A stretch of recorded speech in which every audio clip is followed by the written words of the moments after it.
I'm sitting here on my new couch, in my new apartment, surrounded by new things that I bought 3 years ago, thinking they would help.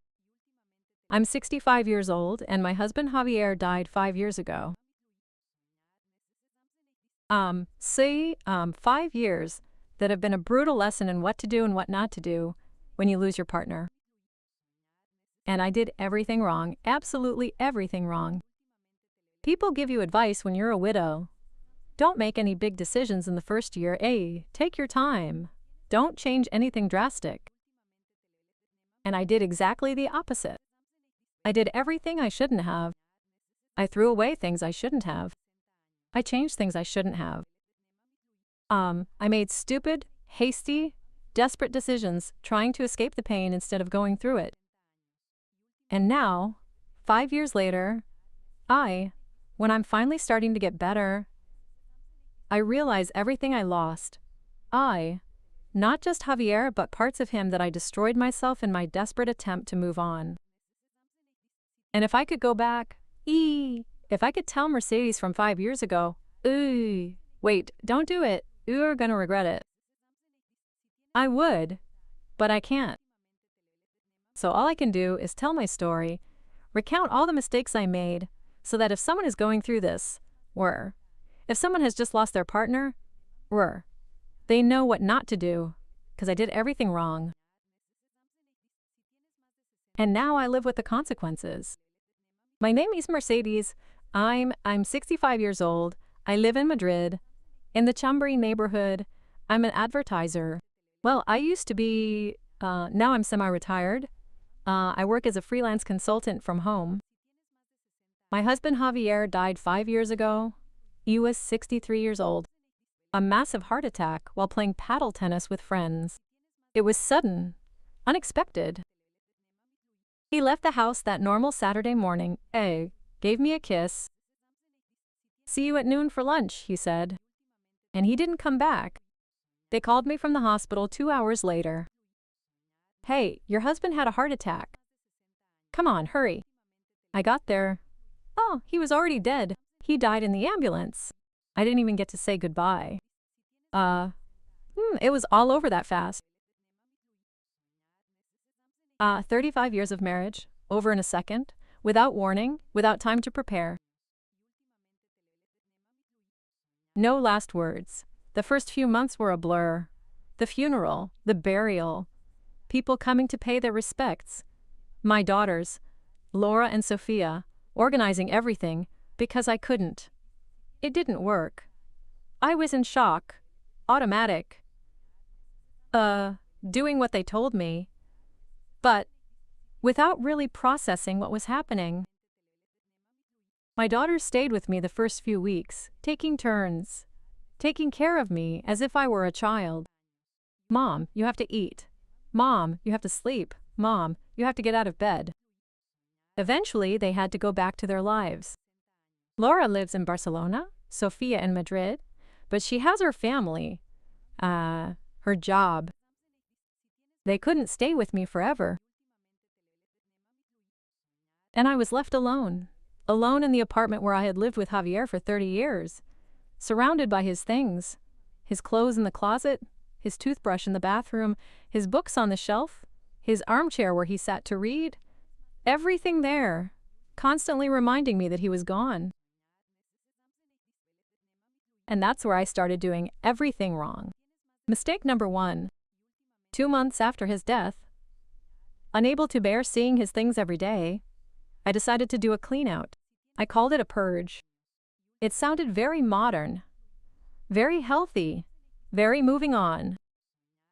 Magazines and online articles about grief talked about letting go. And I interpreted that as throwing everything away. I woke up one morning, it was Sunday, I put on loud music to take my mind off things, and I opened Javier's closet, I took out all his clothes, all his shirts, pants, sweaters, jackets, shoes, everything in garbage bags, without looking, without thinking, just stuffing, filling bag after bag with his books.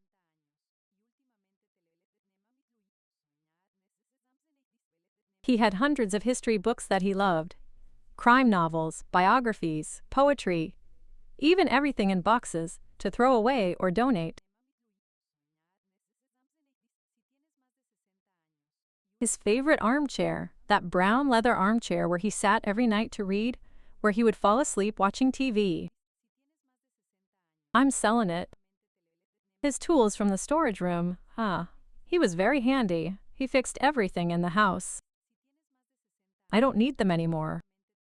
His vinyl records. He had a jazz collection, his passion. Hundreds of vinyl records that he collected over decades to sell. I sold everything on Wallapop for Euro 300 euros for a collection that was worth thousands. But I didn't care about the money, I just wanted it to disappear. In a week, I emptied Javier's apartment of everything that belonged to him: clothes, books, records, furniture, tools, even his work table where he made his ship models, his hobby. I threw 3 half-finished models into the trash. My daughters didn't know what I was doing. If they had known they would have stopped me. But I did it alone, secretly, quickly. Before I regretted it, when I finished the apartment, it looked empty. There were gaps in the shelves, in the closet, in the living room, but I told myself, okay, this is good, let's move on. How foolish I was. Mistake number 2. 3 months after his death, I decided to redecorate. The place felt so empty once all of Javier's stuff was gone. And instead of leaving it like that, instead of filling it little by little over time, I hired an interior designer. I want something modern, fresh, new. I told her. I gave her a generous budget. Do whatever you want. In 2 months, she transformed the apartment, painted walls gray. Of course, the ones that had been warm beige before, which Javier and I had chosen together. New furniture, minimalist, Nordic, all white and gray. New sofa, new table, new lamps, new curtains, new abstract art paintings that meant nothing to me. I threw photos off the wall. Photos of Javier and me on trips, at weddings, with the girls. Too sad to look at them, I thought. I put them away in boxes in the storage room. The apartment ended up beautiful, like something out of a magazine. Modern, elegant, impersonal, like a hotel. Soulless, without a story. Without Javier, without us. But I said to myself, perfect. This is starting from scratch. Again. How silly. Mistake number 3. 6 months later, I sold the car. Well, the car was technically Javier's in his name, although I also drove it. It was a 2015 Audi. Good car, look out for it. But every time I got in, I could smell him. His cologne. I could see the driver's seat adjusted to his height. I could see his CDs in the glove compartment. Jazz. Always jazz. And I couldn't drive it without crying. So I sold it. I don't need it. I can use public transportation. A taxi. Uber. I said to myself, I sold the car for less than its value, because I wanted to get rid of it quickly. I bought an electric bike. I'm going to be one of those modern ladies who ride a bike around Madrid. I thought, I used it 3 times, now it's in storage. Rusting away. Mistake number 4. A year after she died, I changed my phone number. Yes, I changed my mobile number that I'd had for 20 years. Why? Because I couldn't stand seeing our WhatsApp conversations. Years of messages, thousands of stupid everyday messages. Hey, buy some milk, I'll be late, I love you. Hey, messages from when we were traveling. Photos we sent each other. Anna, everything there in the chat. And every time I opened WhatsApp, there was her profile picture, her last online from a year ago, a digital ghost. I decided the solution was new number, new WhatsApp, betray, start clean. So I changed the number, Maze. I lost all the messages, all the photos from our chats. All the backups were gone because I changed my number completely on, everything was gone. Laura was furious when she found out. Mom, how could you? Those messages were memories. History. I told her, It was too painful, she said. And now it's too late. You lost them forever. I was right. Mistake number 5. A year and a half later, I cut my hair. I'd had shoulder-length hair my entire adult life. Javier loved my hair. He loved it when I wore it down. He'd touch it, smell it. You have the most beautiful hair I've ever seen, he said. One day I went into a modern hipster hair salon in Malasaña. I told the hairdresser, "Cut it for me. Really short, Pixie Cat, something drastic." She asked, "Are you sure?" I said, "Absolutely sure. I need a change." She cut my hair really short, almost shaved on the sides, long on top, very modern, very of today. I looked in the mirror. I didn't recognize myself. The hairdresser said, "You look gorgeous. It looks incredible on you." I paid, left, got home, looked at myself again and cried for 2 hours. Who was that woman in the mirror? It wasn't me. It wasn't the Mercedes Javier knew. It was a stranger. Hair eventually grows back. Now it's long again. It took me 3 years. But those photos from that year and a half with short hair, I look at myself and I don't recognize myself. I see someone who is running away from herself. Mistake number 6. 2 years later, I started dating someone too soon. I wasn't ready, not even close, but I was lonely. My friends told me, "You have to get your life together. Javier wanted you to be happy. You can't be alone forever." I met Enrique at an art show. He was 60 years old. Divorced, kind, cultured. He invited me to dinner. I accepted. We started dating. Within 3 months, he was my boyfriend. My daughters were happy. "How great, Mom. We're glad you have company." But I wasn't ready. Every time Enrique did something, I compared him to Javier. Javier didn't do that like that. Javier said this differently. Javier, Javier, Javier. Enrique was patient at first, but eventually he got tired. "Mercedes, I can't compete with a dead man," she said. "Every time we're together, I feel like he's there." "But you're comparing me." He was right. It was unfair to him. We broke up after a year. I wasn't ready for another relationship. I still am not. Maybe I never will be, and that's okay. But I wasted a year trying to force something I shouldn't have. And the biggest mistake, Lan, the one that hurts me the most, the one I can't undo, mistake number 7. 3 years after Javier died, I sold our apartment.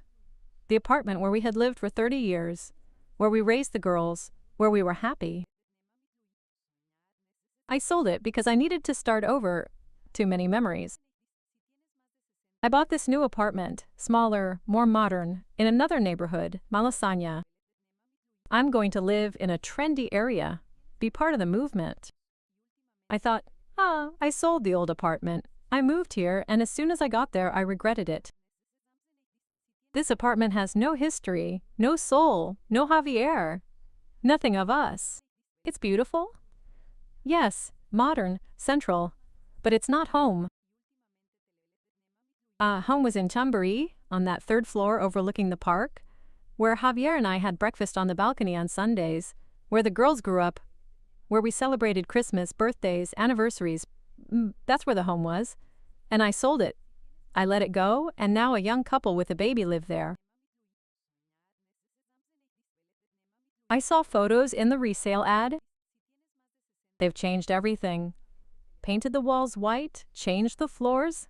There's nothing left of us there, and it kills me. It's been 5 years. 5 years since Javier died, and I'm finally starting to feel better. The fog is lifting. I can talk about him without crying. I can remember beautiful moments without them destroying me. I can see older couples on the street without feeling painful envy. I'm better, but I look back and see all the mistakes I made, all the things I threw away, changed, destroyed in my panic to escape the pain.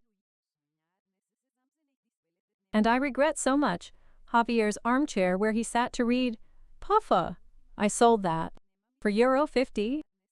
Now I would give anything to have it, to sit there, to feel its shape, its books, its collection of history and crime novels. I donated them to a library.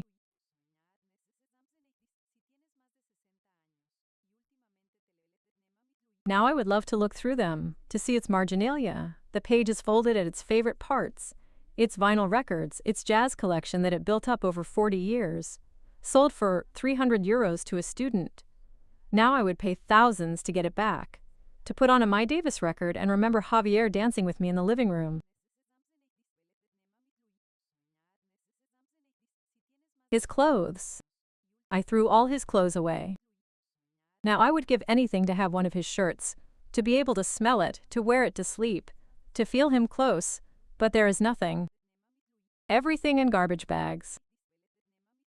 5 years ago, our WhatsApp messages, years of conversation, photos, everyday moments, all deleted when I changed my number. Unrecoverable. Laura has some screenshots that she saved. Grew, she sent them to me. Grew, I look at them and cry. They're so few, so insufficient. The apartment. I sold our home of 30 years and now live in this impersonal apartment in Malasaña that I hate. Every day I spend here, I think about the other apartment, our apartment, and it hurts. What did I learn? I learned that when you lose your partner, you shouldn't make important decisions. Fast, period, people tell you. Wait at least a year before changing something big. And they're right. Your brain doesn't work well when you're grieving.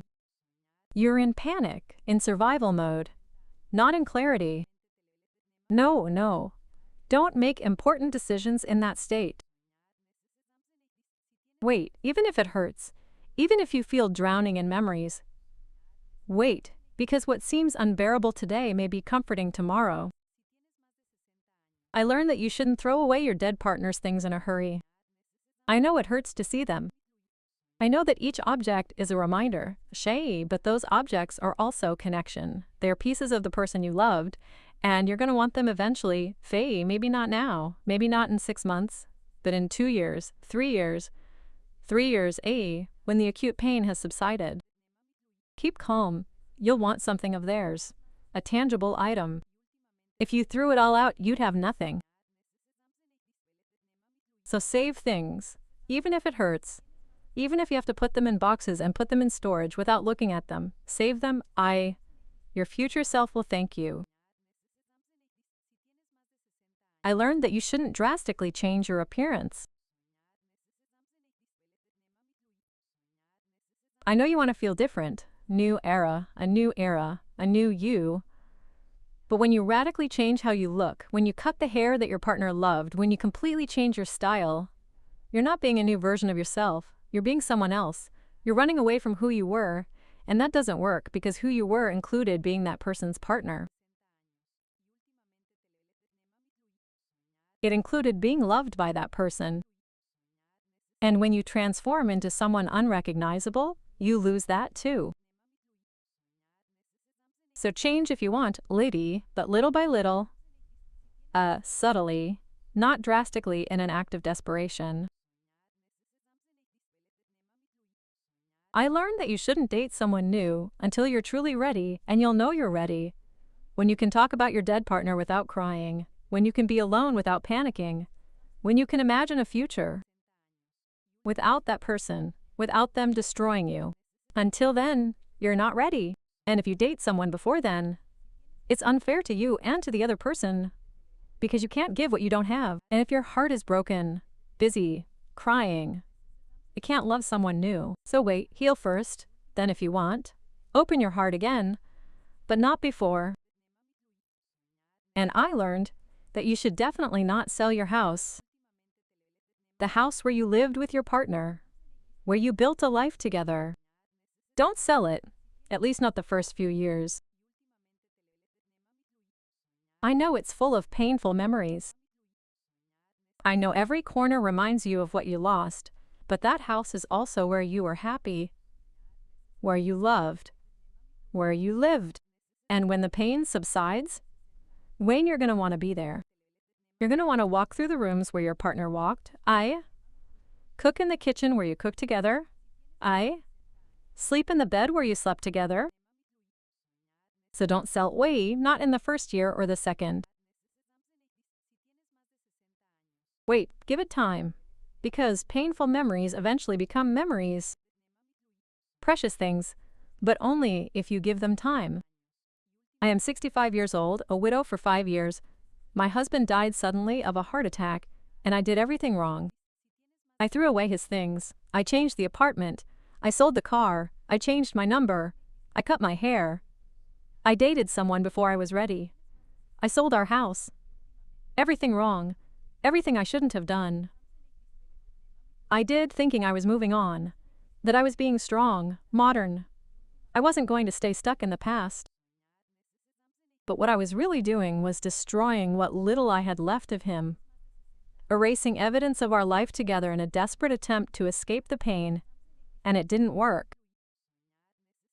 The pain continued, but now without the comforts he would have had, without his armchair, without his books, without our messages, without our house, without anything.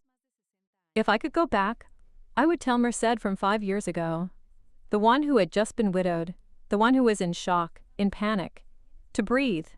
No, don't do anything. Don't throw anything away. Don't change anything. Just feel the pain. Cry all you need to cry. But don't make decisions, because in this state you can't make good decisions. Your decisions will be based on panic, not clarity. So wait at least a year, better 2, before changing anything important. And in the meantime, save everything, absolutely everything. Even if it hurts to see it, save it, because that pain is temporary, but the regret of having thrown it away is forever. But I can't go back. I can only move forward with the consequences of my decisions, living in this apartment that is not a home, with nothing of Javier's Aita, except digital photos and some objects that my daughters saved without me knowing. Laura saved one of his shirts. She gave it to me last year. Mom, I know you threw everything away, but I saved this one. It's the one Dad wore on Sundays. I cried when I saw it. Now I sleep with it sometimes. It's the only thing I have. Thanks to my daughter, not me. So if you're reading this, if you've just lost your partner, if you're in that first horrible year of widowhood, listen to me. No, do what I did.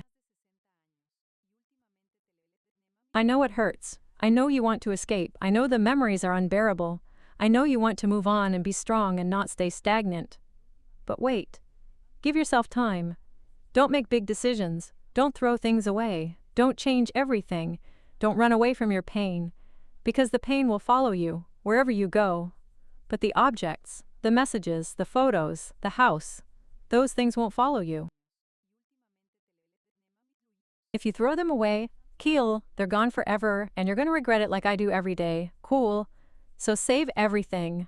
Wait, kill, feel, cry, but don't destroy them, because in 2 years, 3 years, when you can finally breathe again, feel, you're going to want those memories, you're going to need them, and if you threw them away in your first year of panic, you're going to have only regret and emptiness, like I have now,